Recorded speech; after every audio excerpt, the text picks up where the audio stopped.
I'm Caterina Marinetti, NEWAVE Scientific Project Manager. Today is the 12th appointment of the thematic seminar series as part of the NEWAVE Diffused conference, which started at the beginning of April and will be accompanying us until the end of the year with bi-weekly online webinars. The thematic seminars feature the NEWAVE early stage researchers who will guide us through the key water governance aspects that they have been investigating during the NEWAVE project. Today's seminar, we start with Marie Belland's lecture titled Between Land and Water, Urban Submergence and Muddy Politics in Subsiding City. Marie is an early career researcher in human geography with an interest in environmental issues and social justice in relation to urban contexts. Her research draws on political ecology, science and technology studies, and feminist theories to study the practices shaping urban water environments. Her PhD research focuses on coastal practices of knowing and being, of land subsidence and groundwater flows in Semarang, Indonesia. Before her PhD, she worked several years in the field of scientific cooperation and participated in research projects in the Ivory Coast, Indonesia, and France. These previous projects investigated, respectively, the experience of air pollution, water conflicts, and vertical agriculture. Together with Marie, we welcome her PhD supervisor, Margrethe Zwarte-Wien, Professor of Water Governance at IHE Delft, and the invited discussants, Dr. Amalinda Savirani, Associate Professor at the Department of Politics and Government at the Universitas Gadjah Mada in Indonesia. I kindly remind you that you can submit your questions anytime during the seminar using the Q&A function. Thank you so much and enjoy the seminar. Thank you very much, Caterina, for the very kind introduction. I'm very happy to be presenting to the online audience today and to have the privilege to have Margrethe and Amalinda to discuss my research today. So I work about land subsidence in the coastal city of Semarang. And what I want to present today is part of this PhD research. It's actually based on one paper that I'm writing together with my colleague Bagas Yusuf Kausan and my supervisors Michel Coy and Margrethe Zwarte-Wien.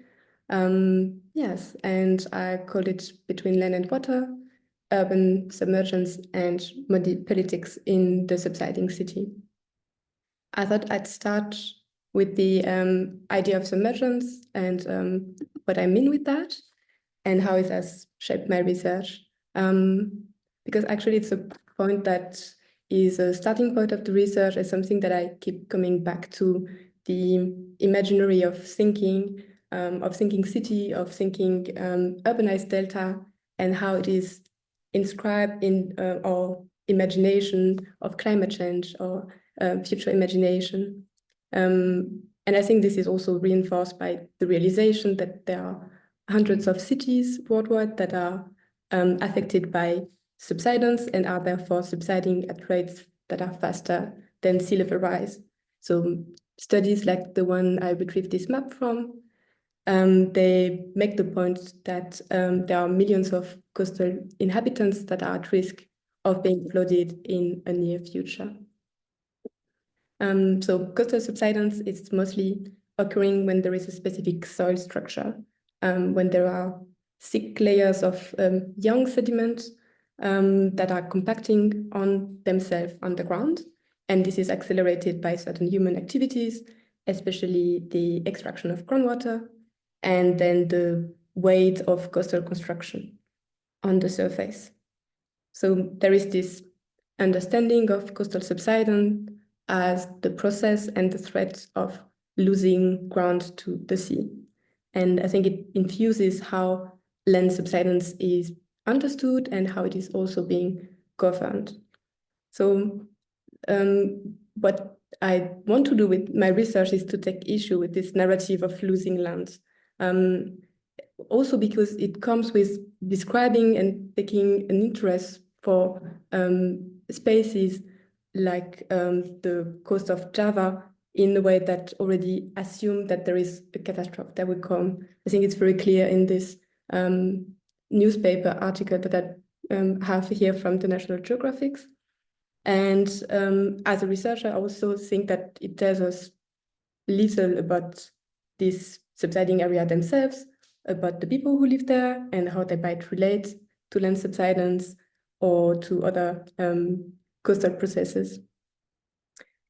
So you have guessed already that my research is located in Indonesia, and what we are trying to do in this one paper in particular is to situate our research in a specific landscape, which is ponds and landscape that are organized around aquaculture. We choose the ponds because they are historically a very important feature of coastal area in Java, and also because they have the particularity that they blur the distinction between land and water and between freshwater and saltwater. So this paper you can read as an experiment. What does it do if we situate our research in this sort of ambiguous space?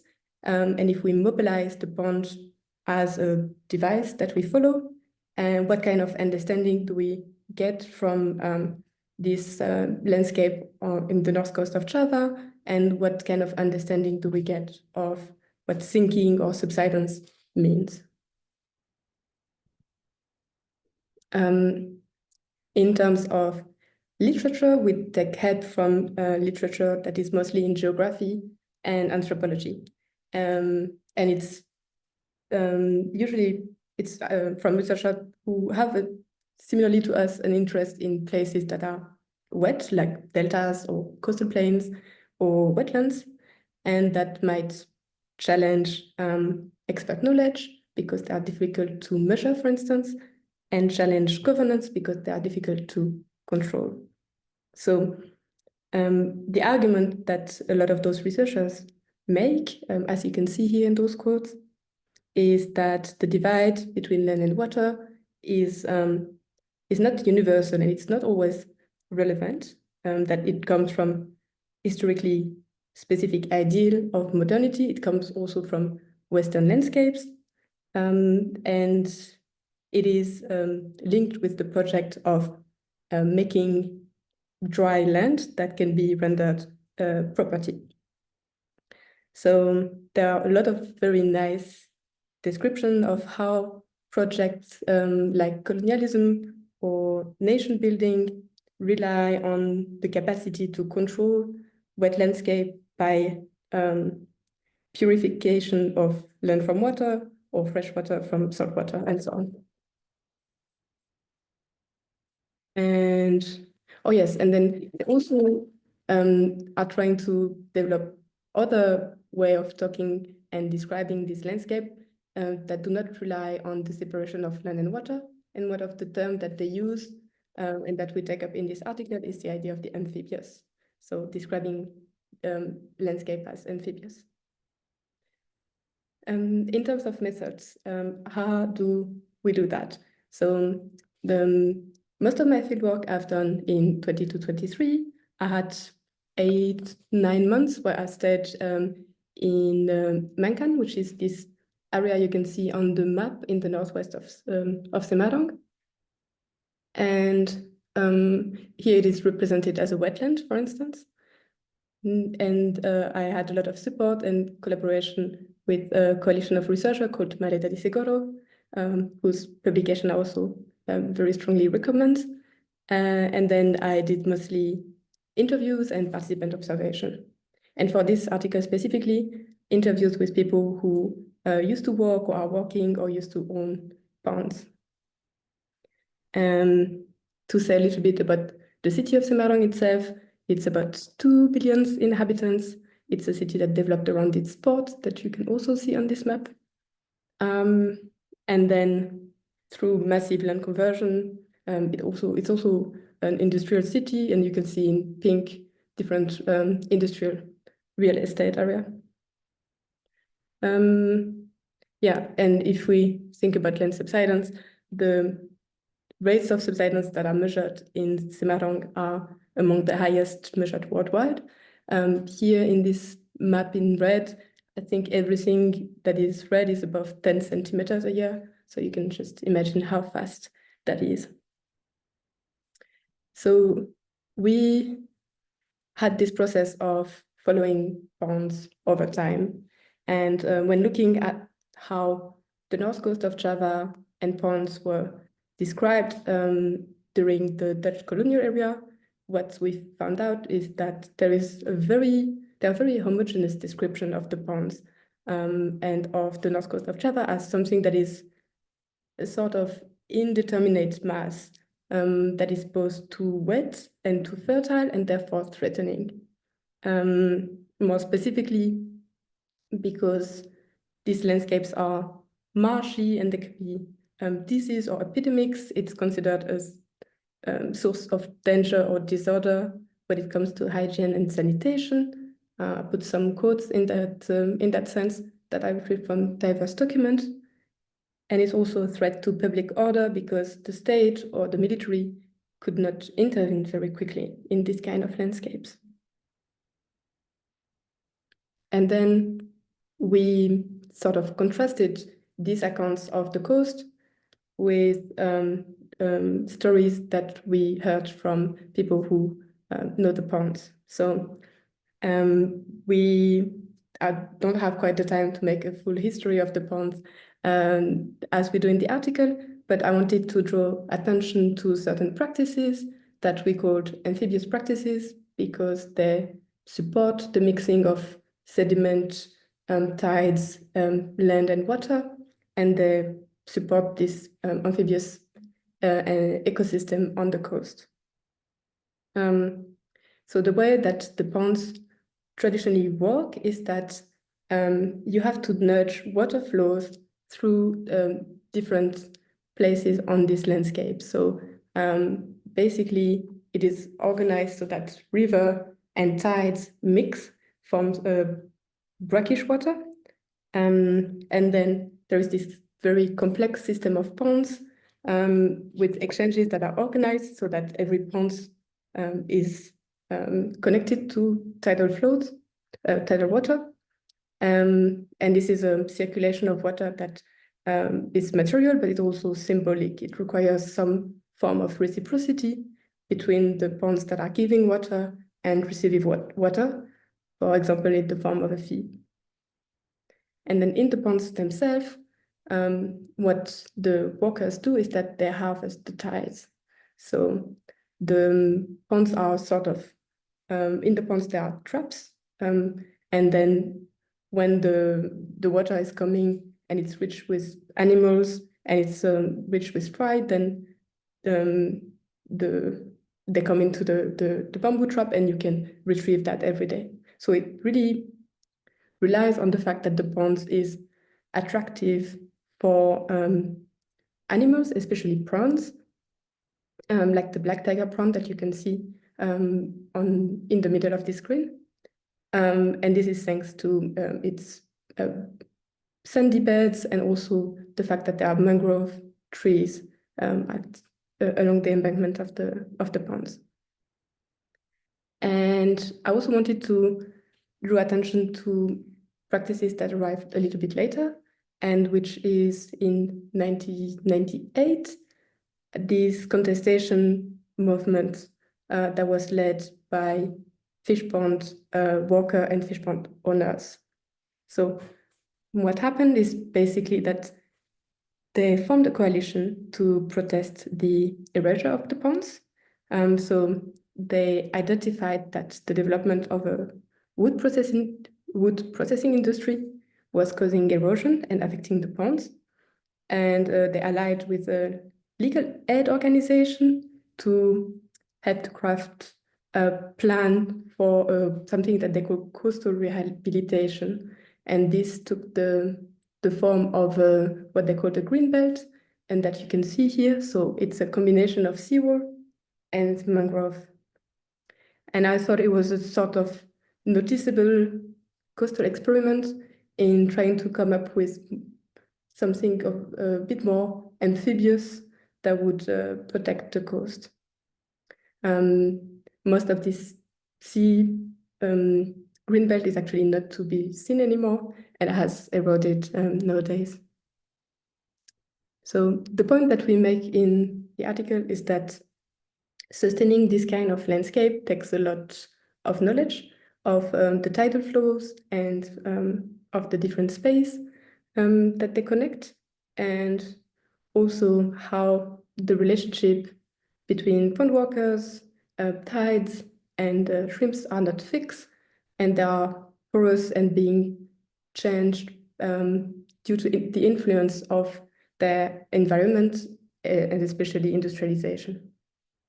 The situation nowadays is that most of the ponds that you can see on this map from the 30s, they are gone. The ponds that remain, they are actually built in area that used to be rice fields, which you can also see in sort of paler color on the map. And that the black tiger prawn, the one in the middle, is almost extinct in this area. So we also take an interest in what kind of politics are being formed in Semarang as a response to land subsidence. And there's also a lot of very nice literature on this. We're not the only one to say so, but there is a heavy tendency to give priority to large-scale infrastructure and finance those as a way to reduce the damages caused by floods. So concretely, I think there is a form of blueprint for anti-flooding intervention that can be observed in Semarang and is also replicated all over Java. And it's a combination of 3 types of infrastructure. One is normalization, so it's strengthening and walling up rivers and canals, combined with the construction of polders, so the use of landfills, the use of pumps also to drain a land, and usually together with it, the construction of seawalls. And on this last point, here you can see the plan for the construction of a giant seawall topped by a toll road, and this is the most spectacular and also the most controversial example of large-scale intervention in Semarang at the time. And this is a project that is nearly a replica of a similar project in Jakarta. And what we also make explicit in this article is how all of these projects, they aim to allow the industrialization of the coast to continue. And this, I think this is worth to notice, because other solutions to land subsidence might exist and be based exactly on reducing or halting the industrial expansion and allowing water to circulate above and below the ground. So in this article, we call this type of intervention purification intervention. And we identify another and newer form of purification in the form of speculative land investments in the coast. So if we take the situation with the ponds that I've been describing, the fact that the surface of the ponds strongly decreased and they cannot be used anymore, mostly because of pollution and being eroded, what is happening is that local real estate developers have been investing in buying those ponds, usually with the help of local land brokers who are pressuring the local landowners. And what we estimate is that, except for a few hectares, virtually all the ponds and rice fields of 2 sub-districts that we've been investigating have been bought, and about half of the parcels in the 3rd one that we know of. And this buying is not really visible because until now the pond workers are still allowed to use it, but there is a strong suspicion that the developer will eventually organize big landfill in this area and reclaim those land. So that would complete the erasure of ponds and the livelihood that I've described before.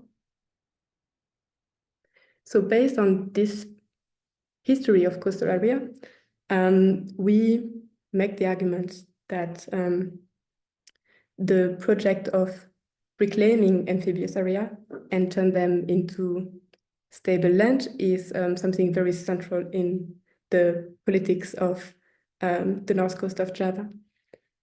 And we also try to make a bit more evidence how this operation to drain land and to separate it from water are destructive to certain human and non-human coastal lives.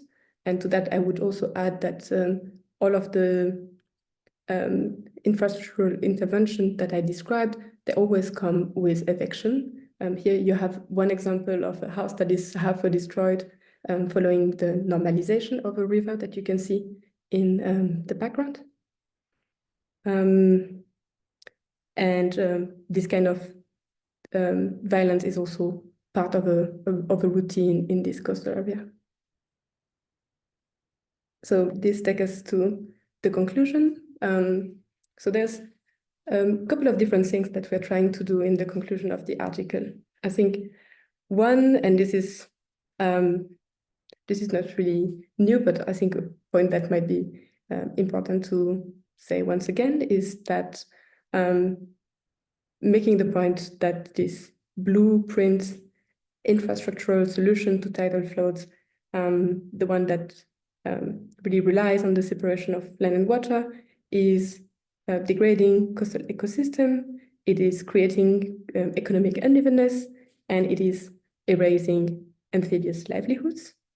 And then we take some time to study the relationship between purification and land subsidence, because on the one hand, subsidence feeds on the previous attempts to control and keep land dry. So how industrialization really relies on land reclamation, on landfills, and on the use of large amount of groundwater, all of these being factors that contribute to land subsidence.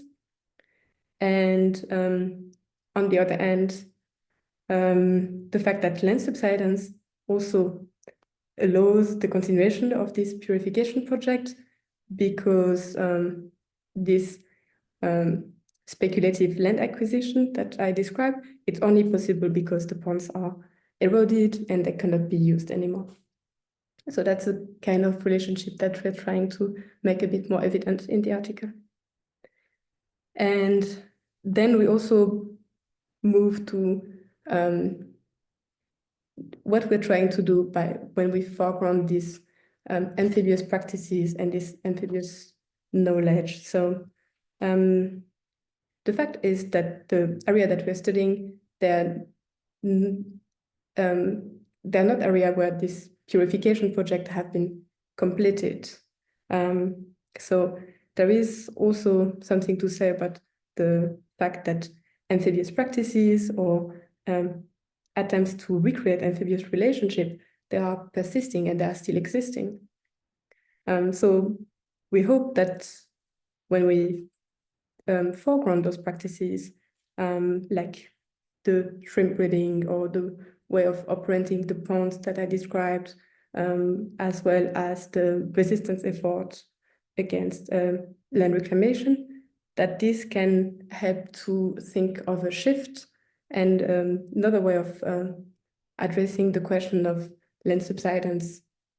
So going from the idea of winning back land towards the idea of maintenance and reinforcement of amphibious relations, something that is more on the side of purification to something more on the side of reciprocity. So that's, I think, the things that I wanted to share with you today. And I thank you for your attention, and I'm very happy that we have some time to discuss this with all nice discussed.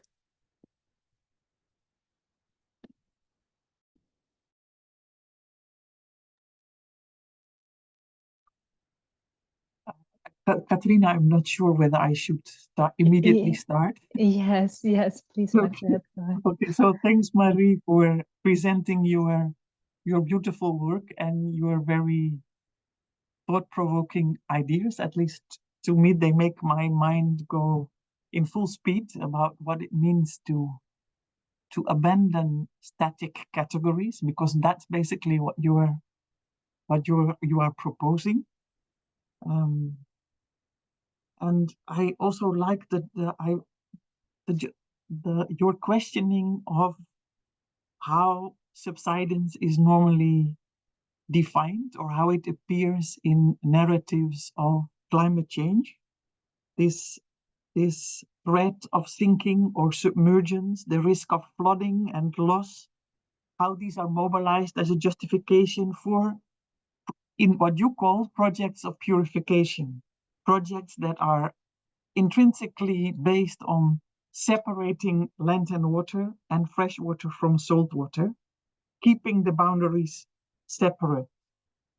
And you show very clearly how these separations and also the fixing of these separations is beneficial for some. It's beneficial for those who want to speculatively invest in land as property. But I was thinking, and something that you maybe didn't, you allude to, but don't spell out in so many details, is this fixing of categories. It seems to me that itself is also what allows blueprint solutions to emerge, right, and to have some form of legitimacy.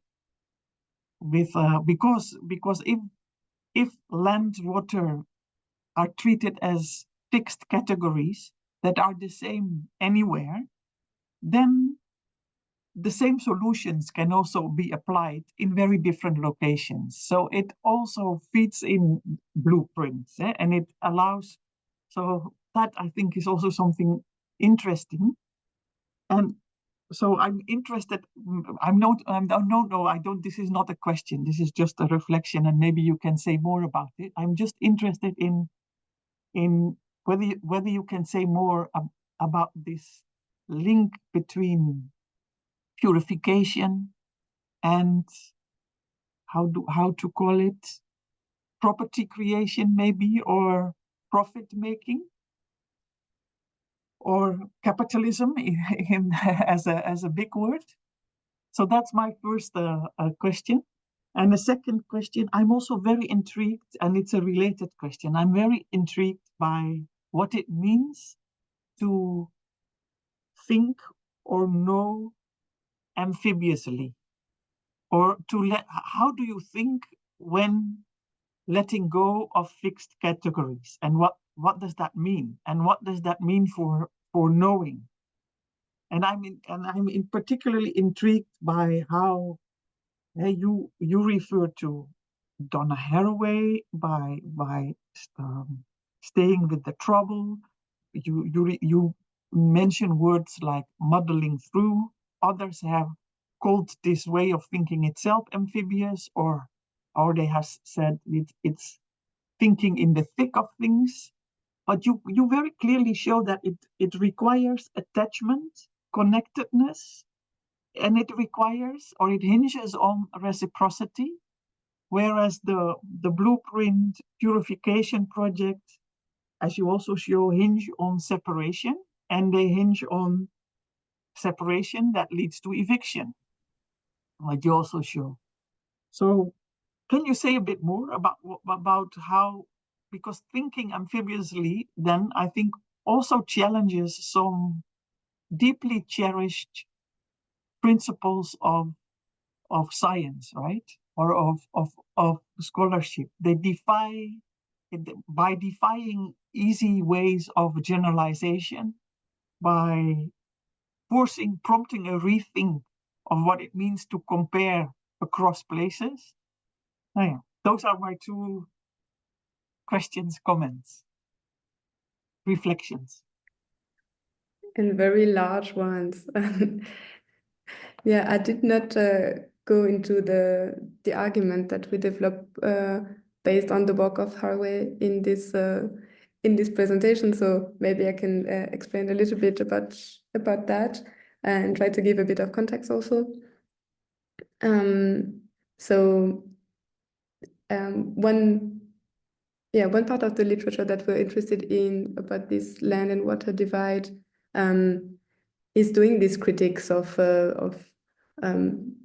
adopting the same way of thinking about the landscape in different places just because they're wet, and deciding, oh, this is something that is a delta, this is something that is a wetland, and what we should do is make it dry and make it productive.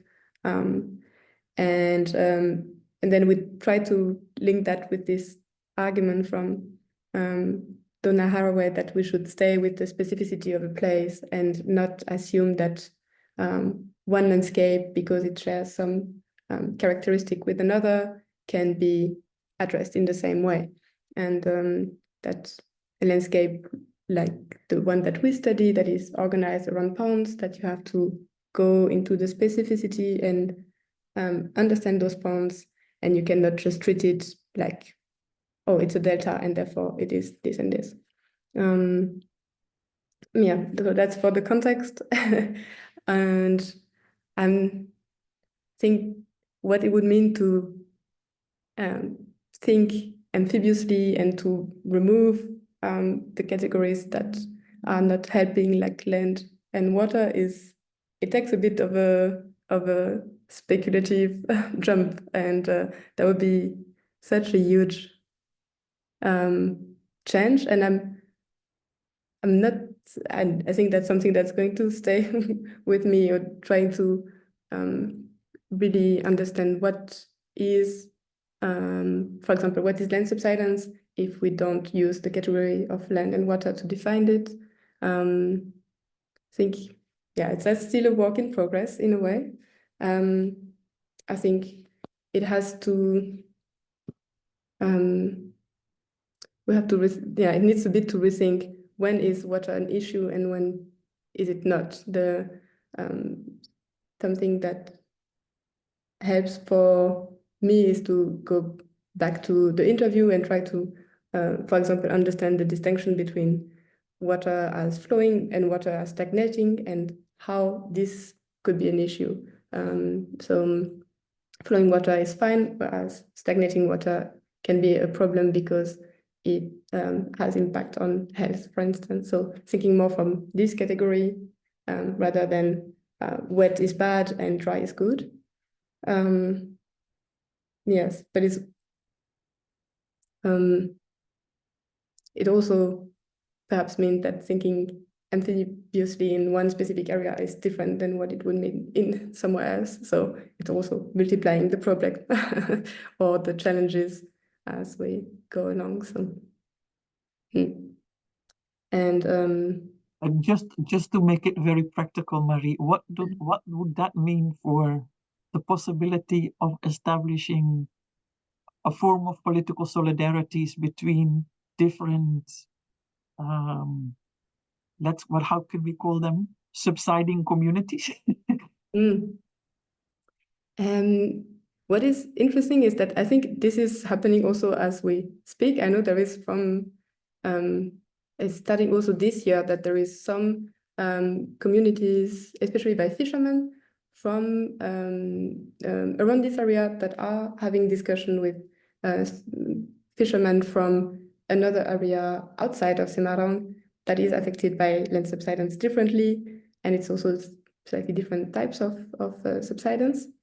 And the way that they address this question is through land rights, actually, which is also super interesting. So that's one way that they decided is something that can be actionable and can and can work for them.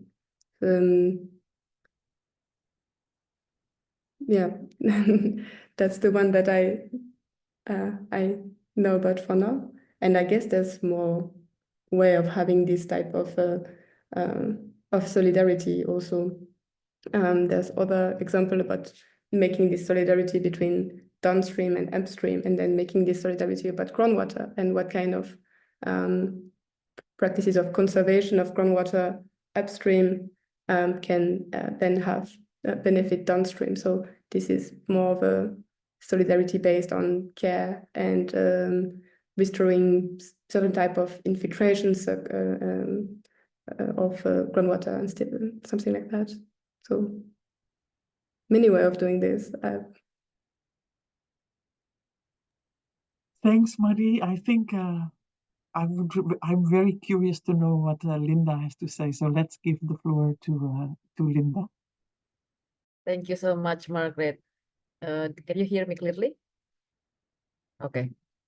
First of all, congratulations, Marie, for this draft. I second Margaret that this is a very interesting and provoking article, particularly on the way you try to dismiss the category of nature and how to say that, land and water, which basically again I think is a very one of the strength of this article and very thought-provoking. So the approach and the perspective in seeing the reality of land versus water is, in the case of Semarang, is also very fresh and very different. And you use the term amphibious. Amphibious is a condition, right? So this reminds me of how this category, the project of dismissing category, coming from my political science perspective, it has been also an effort to do this, because a lot of insufficiency on the way we understand reality. I mean, the tools that we try to understand is so much complex and messy, and we just need to come out with a new way of categorizing this reality. So what I can understand, it feels to me that this relate to, there's a lot of discussion about how you can dismiss the category of state versus society, right? It's always been a problem. Political scientists try to combine this by having this term state in society, which basically saying that there is no such kind of dichotomy category between state and society, and in your case is between land and water, right? Because there has always been a situation where it's basically in betweenness, right?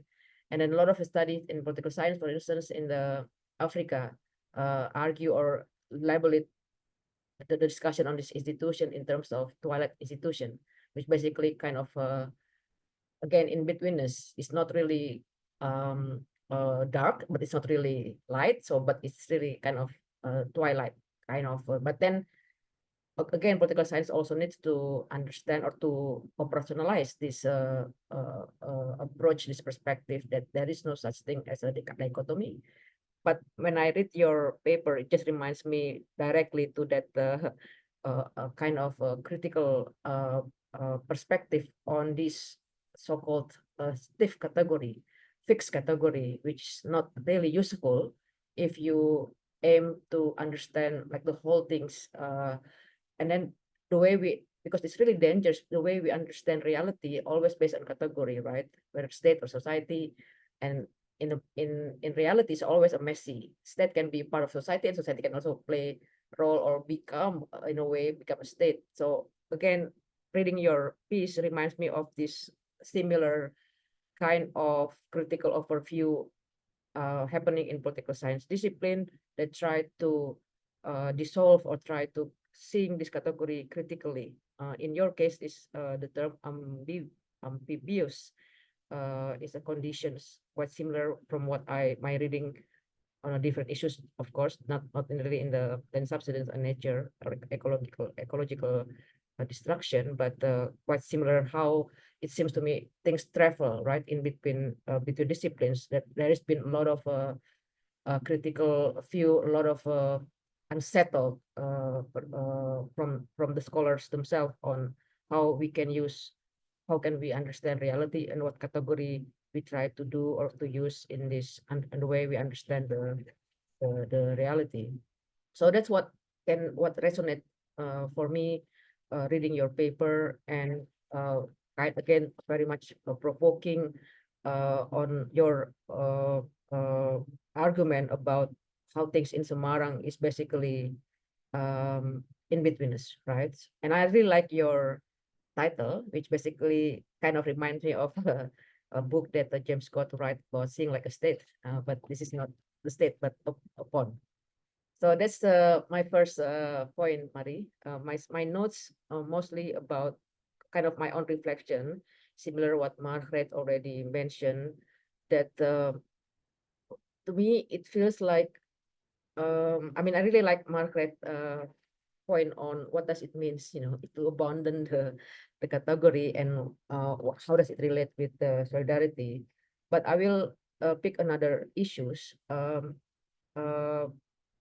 It feels to me yet that you seems to argue that the purification only come from the state. Of course, it's a part of the project. Of course, it's the easiest way for the state or the government try to solve the problem, right? But at the same time, for the government to propose this purification in terms of a project, infrastructure project, like what you already shown, toll road and other kind of physical infrastructure project. That's perhaps the easiest way, and as well as how the money or the investment coming in, right? So there is also another context or how model of development, which is basically capitalistic from the perspective of state or government, as well as the way it's just too complex for me. I think when they how the in-betweeners, they just like to draw the, black and white things of, water, land, and what should we do, very pragmatic and very pragmatic and very practical. But I wonder whether citizens also kind of the agency here that also in a way, not just, it seems to me when I read your paper, it seems to me that you argue that citizens are just the victims. Isn't it also the citizen? Can it also be possible, the way I read your data? This is also a question for you, Marie, that in a way, citizens are also part of the purification project. In a way that they take benefit from the whatever happened in the in-betweenness between water and land, or they are at least minimum they take part or they get benefit from this in-betweenness or the muddiness or amphibious. So the question is, how about the citizen? Do they also part of the way they purify or they bathe or not? And when you show in the some of the section in your paper, you can really tell that they also take benefit from this boom of shrimp or the pond, right? In the early 80s and late 80s and early 90s. So aren't they also part of this, again, to use the term, the capitalist development model of the location of Semarang, including the Bangkang Wetan residents? Because it feels to me like you positions the one that to the one that to purification is just the state, or the one that take benefit in terms of project are just the government with the project. But I can also feel like somewhere somehow from the way I read your some of your section in the article is also it benefit the citizen as well, right? So that's the first point of my notes. And also I really like the way you this relate with the first point, that you kind of use the term staying in the problem, staying in the living in the trouble, staying in the trouble, right? Again, if we assume that citizen is an active agency, right, they always react to this trouble, right? Oh, and what kind of reaction? That's perhaps my notes or my question, my notes on my first questions, because it feels to me there are also a social class involved in this residents in Bangkang Wetan. Are you referring these people that you interview, that you do the ethnography? Who are they actually? Are they really the one that workers that or are they really the owners? It feels to me there are, the question is to what extent the social class contribute to this purification done by the city. Benefit, that the citizen benefit. What kind of social class, what kind of that benefit from this muddiness, as well as how can we say that in the citizens or community level, there are also those who benefit and those who lost, right, from this. So how this purification, I mean, I find it really useful, but if you can push that further by including the other variables to understand kind of impact or kind of exercising or kind of practices of purifications at the society or community level, I would like to know, or perhaps to hear your comment on what exactly the situation among social class. The second is, it seems to me that you mentioned about the industrialization contribute to the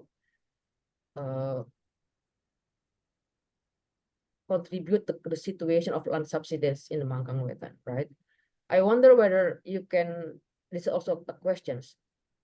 It seems to me there's an ecosystem in that area, right? Which means like what happened to another sections of the area, industrialization basically, which aggregated or even make it worse, the land subsidence and ecological crisis, including how water was extracted by this industry.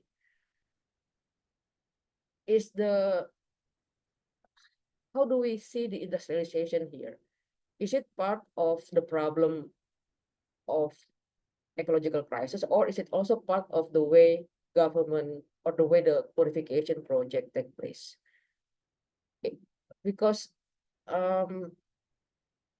why I asked that question, it seems to me that the industrialization also part of the model of development model at local level, at least in Semarang area.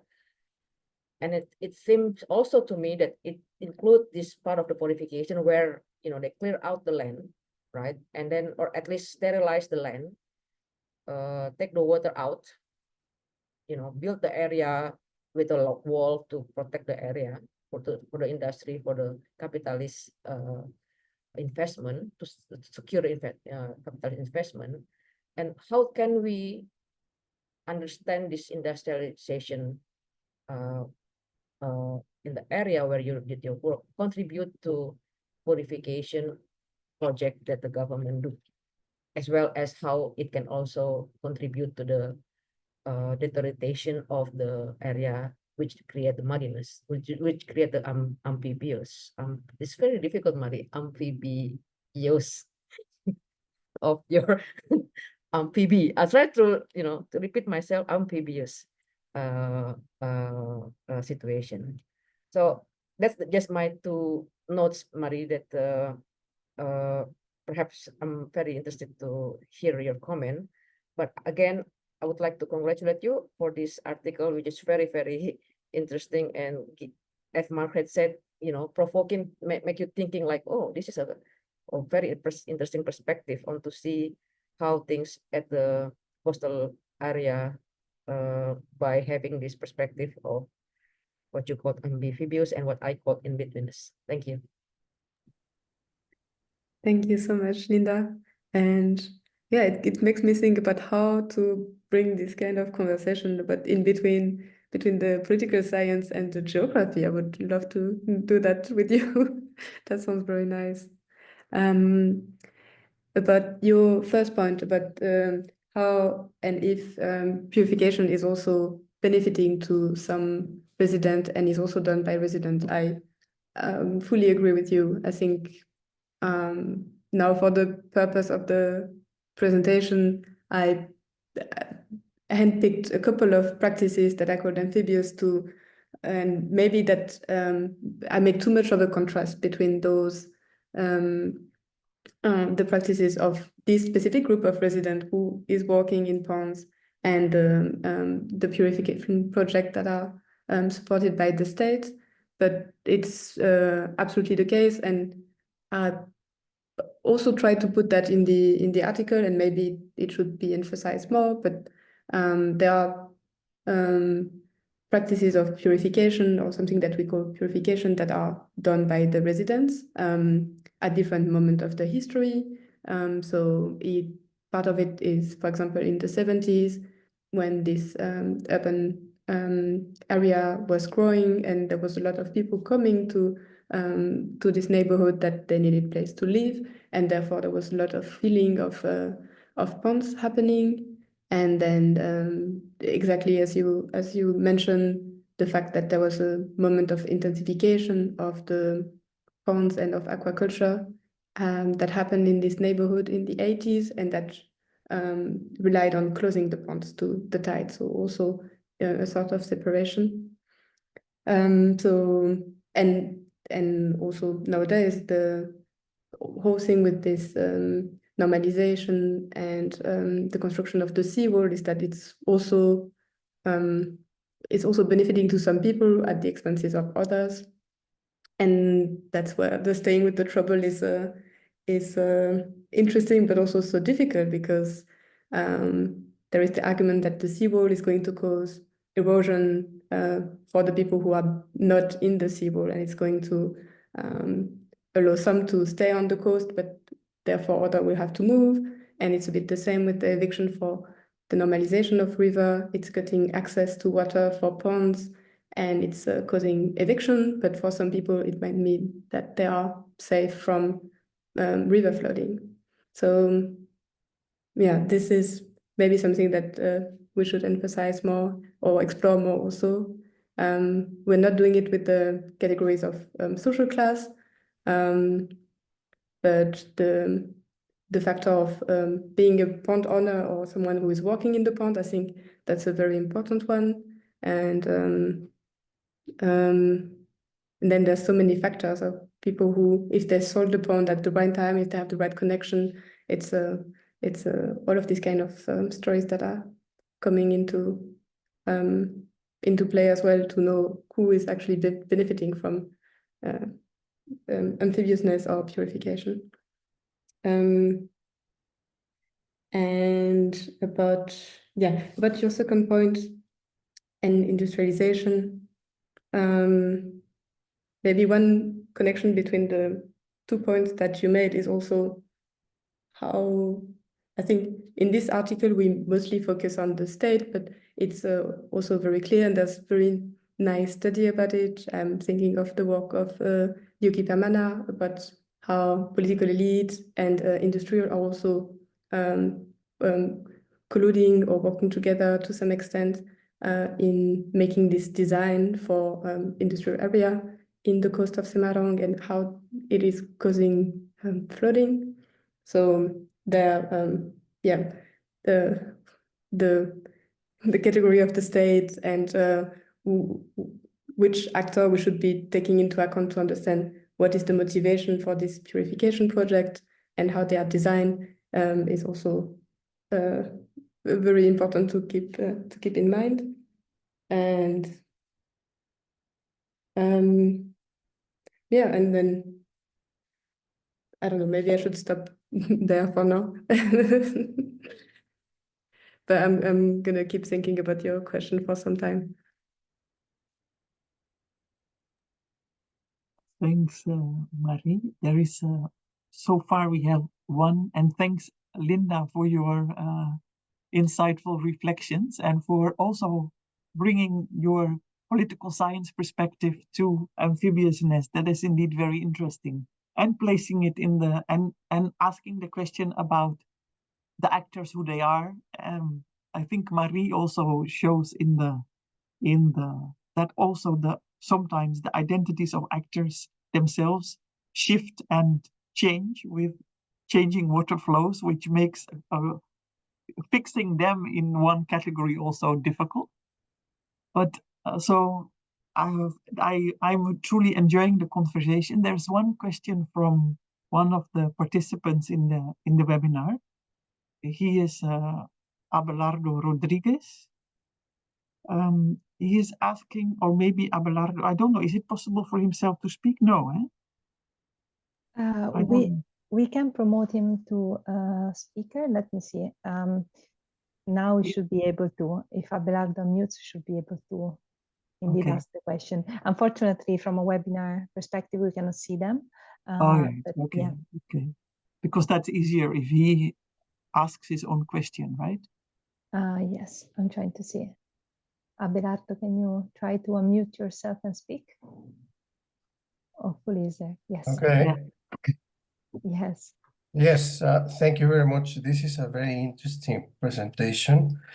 And first, it just reminded me of the situation of Bangladesh, and I would like you to share some possible comparisons that you have made with Bangladesh, as they also faced a very similar situation. And to me, because I'm very interested in water and sanitation, I would like to ask you how people in this area that you're studying deal with residual water, because in Bangladesh, this is a big issue.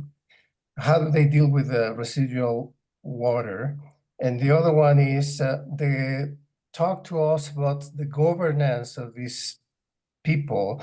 I mean, it's not necessarily a homogeneous population. There are people, there is a socioeconomic differentiation between them, if I understand what you are talking about. How do they deal with the issue of how to govern the entire amphibious ecosystem? Thank you. Thank you so much. Yes, and about your first point, the discussion with what is happening in Bangladesh and how land subsidence is treated as an issue there. I mean, I have not done any type of comparative research myself, but I've found a lot of inspiration from work that comes from Bangladesh and that also do very similar critiques.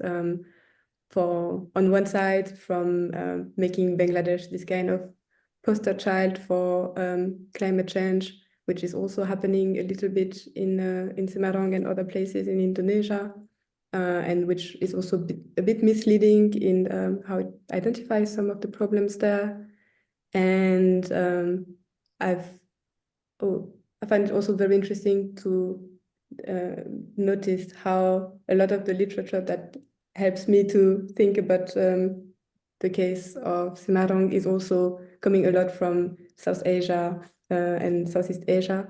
So there's also something important in recognizing how this discussion is very vivid and dynamic in this region. Yes, so I hope it answers your question in a way, maybe not the way that you you expect or you wanted. And about freshwater and sanitation, this is a very, very important point also, because one of the arguments in the discussion about land subsidence is about the responsibility for subsidence, the fact that the extraction of groundwater is causing this soil layer to compact, and therefore the question is who is extracting groundwater on the coast, and it's a lot the industrial a lot for industrial activities, and especially extracting deep groundwater, but also from the side of the resident, because they are not connected to the central water network in Semarang. In the case of my neighborhood, it's a network that covers something like 60% of the city, and it does not extend to several coastal areas.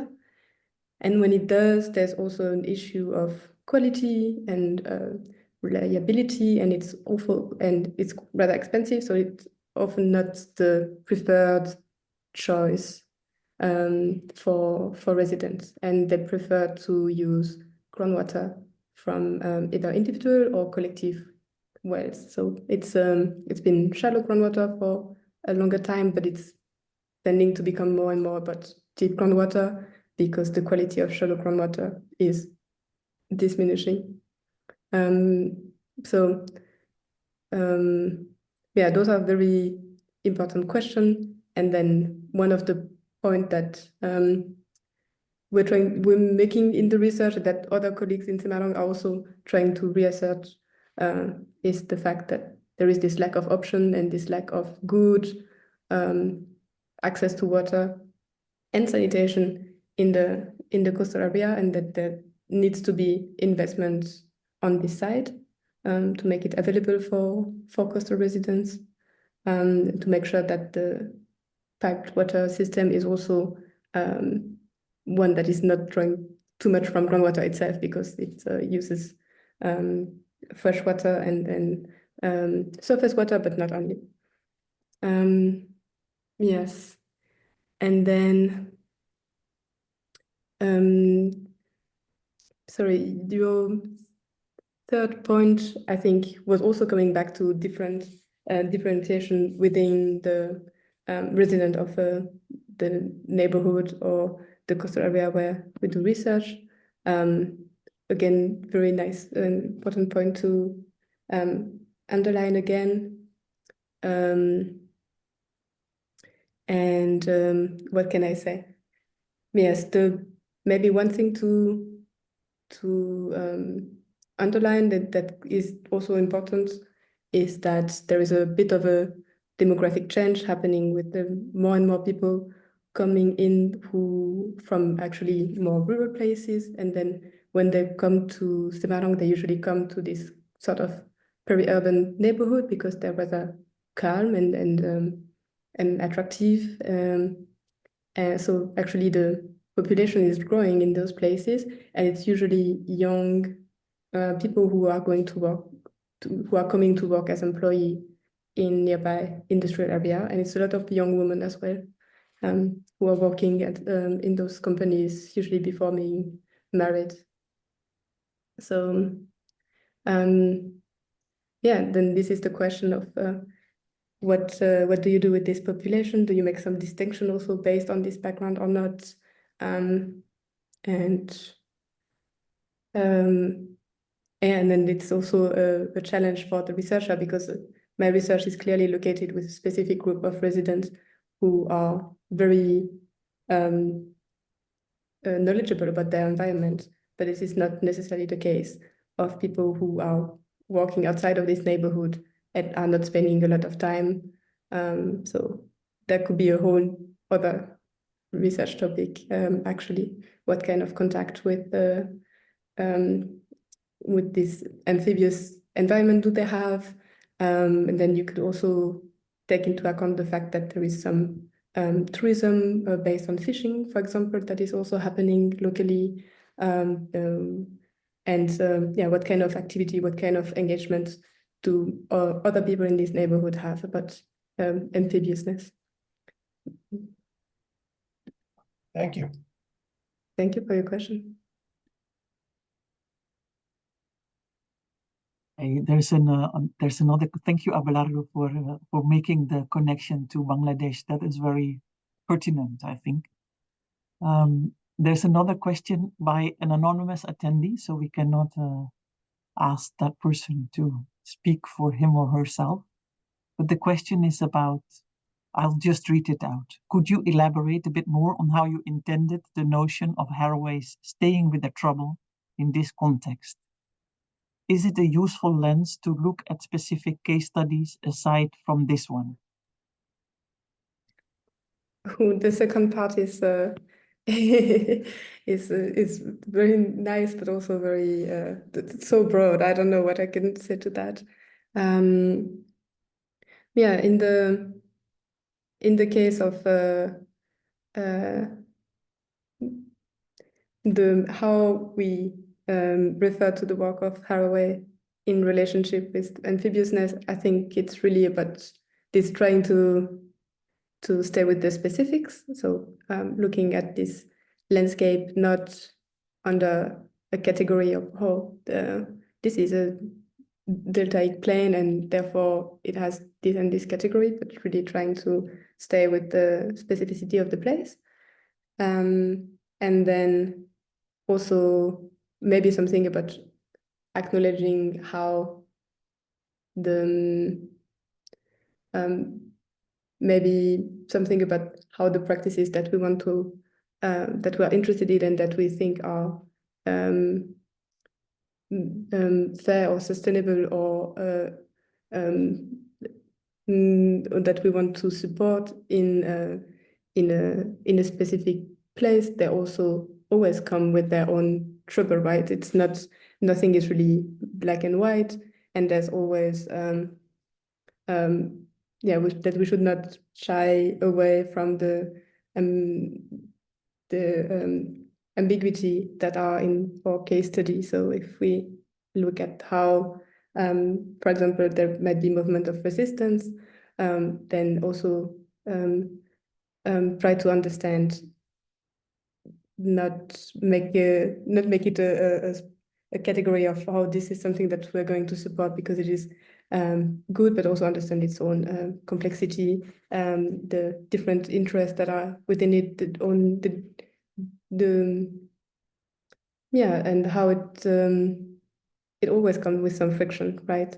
You cannot support all of the interests at once. You cannot make both residents who are making their livelihood from different